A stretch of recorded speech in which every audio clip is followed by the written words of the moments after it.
સુરતમાં ઠેર ઠેર હનુમાન જયંતીની ઉજવણી કરવામાં આવી હતી। પાલ અટલ આશ્રમમાં મહાકાય લાડુનો પ્રસાદ બનાવાયો હતો, જ્યારે સમગ્ર શહેર શ્રીરામ અને હનુમાનજીના ભક્તિમાં રંગાયો હતો। સુરતમાં ચૈત્રી પૂનમના દિવસે અને ખાસ કરીને શનિવારે હનુમાન જયંતી હોવાથી શહેરમાં હનુમાનજીના ભક્તોમાં અનેરો ઉત્સાહ જોવા મળ્યો હતો, જ્યારે ભક્તો પણ રામ મંદિર અને હનુમાન મંદિરમાં મોટી સંખ્યામાં વહેલી સવારથી દર્શન કરવા ઉમટી પડ્યા હતા। જ્યારે હનુમાનજી મંદિરમાં અલગ અલગ કાર્યક્રમો પણ રાખવામાં આવ્યા હતા। તો પાલ ખાતે આવેલા અટલ આશ્રમમાં મહાકાય 6000 કિલોનો લાડુનો પ્રસાદ ધરાવી ભક્તોને વિતરણ કરવામાં આવ્યો હતો, જ્યારે શહેરના હનુમાન મંદિરમાં ભજન, મહાયજ્ઞ, હવન અને ભોજન પ્રસાદનું પણ આયોજન કરવામાં આવ્યું હતું। જ્યારે મંદિરોને જળ અળતી રોશનીથી શણગારવામાં આવ્યા હતા, તો કેટલાક ભક્તોએ હનુમાનજીના દર્શન કરી પોતાની બાધા આખડી પૂર્ણ કરી દાદાના દર્શનનો લાભ લીધો હતો। તો અટલ આશ્રમ ખાતે હનુમાનજી જયંતિ નિમિત્તે બટકદુરી બાપુ દ્વારા તેમનો મહિમાનું વર્ણન કરી ભક્તોને પ્રસાદ ગ્રહણ કરી દાદાના આશીર્વાદ મેળવી સુખ શાંતિ પ્રદાનના આશીર્વાદ આપ્યા હતા।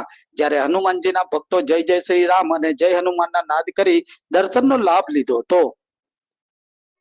આપના પરિચય તમારું નામ? મારું નામ અંજલિ હિતેશભાઈ ડોડિયા છે। આજે હનુમાન જયંતિ છે કે પ્રકારનો માહોલ છે, તમે કઈ જગ્યાએ દર્શન કરવા માટે આવ્યા? હું અત્યારે સુરત પાલ અડાજણ વિસ્તાર છે ત્યાં આગળ અટલ ધામ છે, ત્યાં આગળ હું અત્યારે દર્શન કરવા માટે આવી છું। અને અહીંયા તમે જોવો છો કે 6000 કિલોનો એક લાડુનો ભોગ હનુમાનજી મહારાજને ધરાવવામાં આવ્યો છે।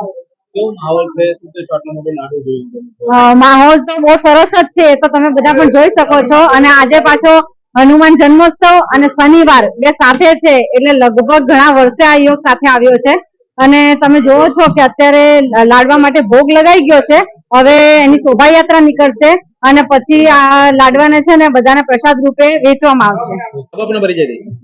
અટલ આશ્રમ પારદેશ્વર મહાદેવ મંચ શ્રી બટુગીરીજી સુરત। આજે કઈ પ્રકારે ઉજવણી કરાય? આજે આપ જોઈ શકો છો સવામણીનો ભોગ એટલે 6000 કિલોની સવામણી લોકોએ નોંધાવેલી હોય છે।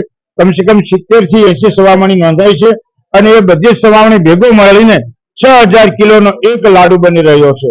મિત્રો, આજે હનુમાનજીનો શનિવારનો પવિત્ર દિવસ છે, જે દિવસે આજે હનુમાનજી મહારાજ 6000 કિલોનો લાડુનો ભોગ લાગી રહ્યો અને સાથે 2000 કિલો બુંદી ગાંઠિયા નમકીન એ બધું અલગ છે, 15000 લીટર છાશ છે અને સાથે પછી 30000 માણસો ભોજન કરી શકે એટલી વ્યવસ્થા કરવામાં આવેલી છે।